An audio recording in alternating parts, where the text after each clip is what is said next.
I'm your host, Steve Wong. My guest for this segment is Bonnie Dillabough. She is an author, and she's got a science fiction, fantasy-based kind of series of books. Um, it is the Dimensional Alliance, correct, Bonnie? Yes.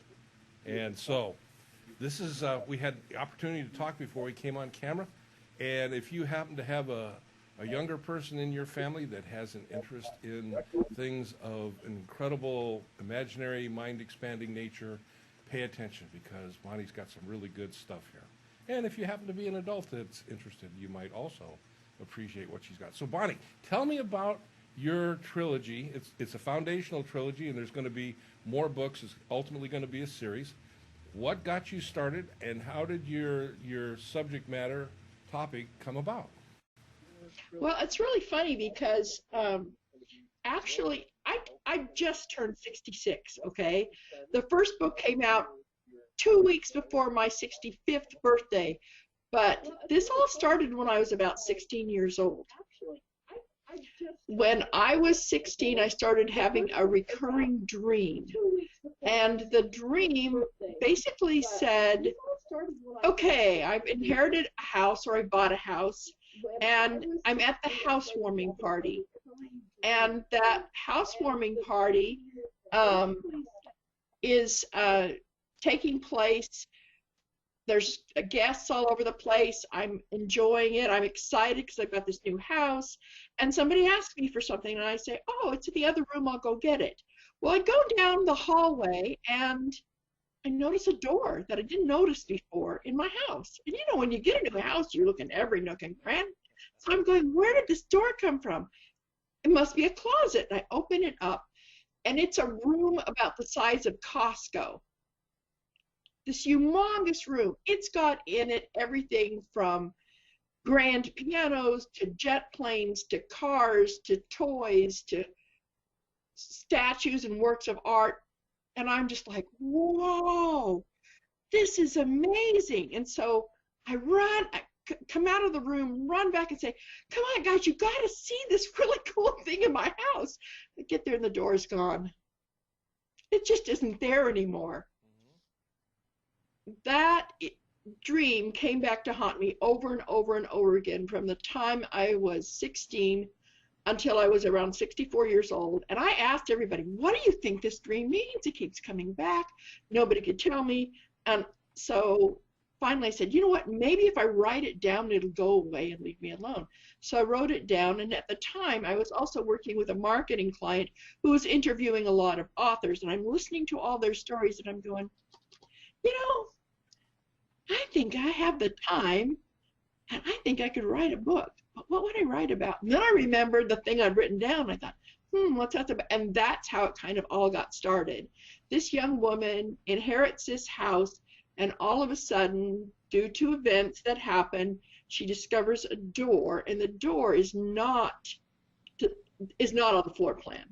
And she goes in the door, and then her adventures begin. And she discovers that the universe is small compared to what's really out there. And she ends up, as a part of her adventures, with everything she holds dear, the fate of the universe and more, in her hands as a 20-something ghost blog writer in Los Angeles. Well, that's kind of awesome and very original too. I have 5 kids, and between myself and all 5 of them, and now into our grandkids, we're all kind of fantasy, sci-fi fans. And oh, this sounds awesome. Really something that could a young person could wrap their mind around, and even someone that's got a few more seasons behind them, like myself. And so, my fans range in age from 13 on up to, I have an 86-year-old man who grabs every book immediately and reads through it because she loves it. So I think it's kind of a universal topic. There are a lot of different age groups within the story, and it's really about a journey of development and change, but it happens in an atmosphere that is often alien and exploratory. I Right. guess you would say. So I'm just having so darn much fun with this, and my readers seem to really love it. I can understand why, and I can tell that there's absolutely no enthusiasm there as I'm watching you explain this.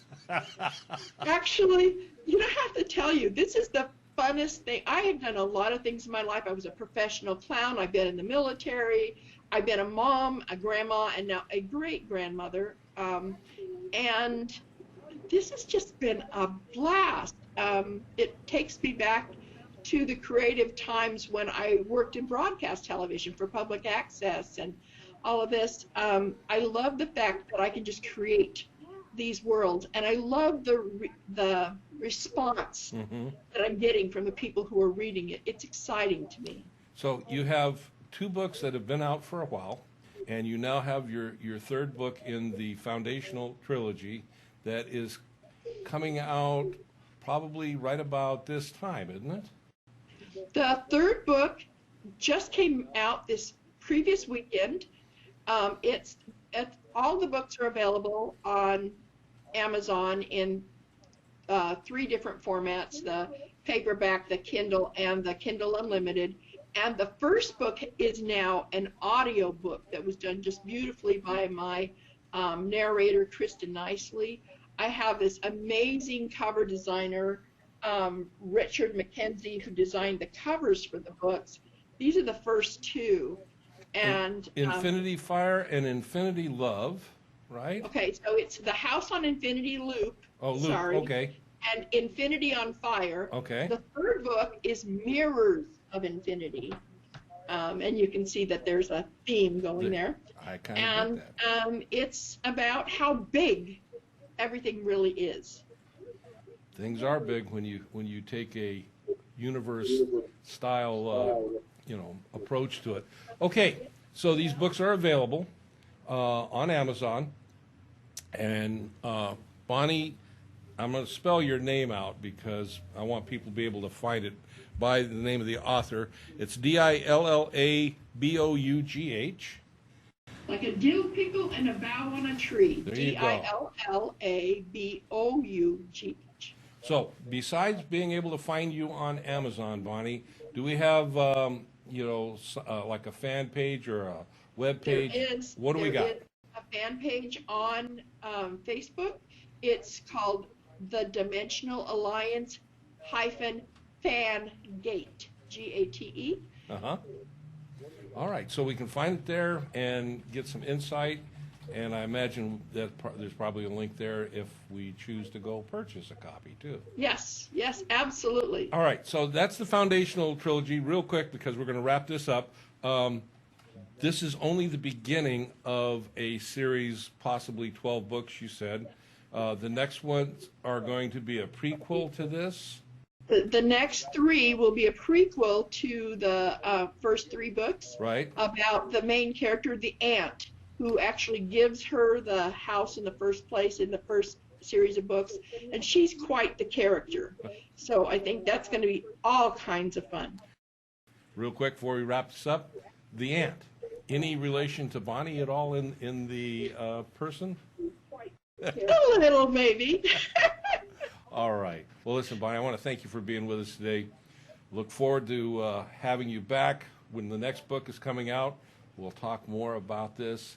Like I say, long line of people in my family that are fantasy sci-fi fans. So I imagine I'll probably see one of these, two of these, three of these, or more of these books showing up with the kids or grandkids anyway. Well, that would be really cool, and if you'd like, I'd be happy to do an autographed copy. Thank you very much. And if you have a youthful outlook, have youthful members of your family, if you're into sci-fi and fantasy, it sounds like a really wonderful series to get involved with. And my favorite thing about being involved with series is there's always the next one to look forward to. So, Bonnie, absolutely. Thanks for being with us today.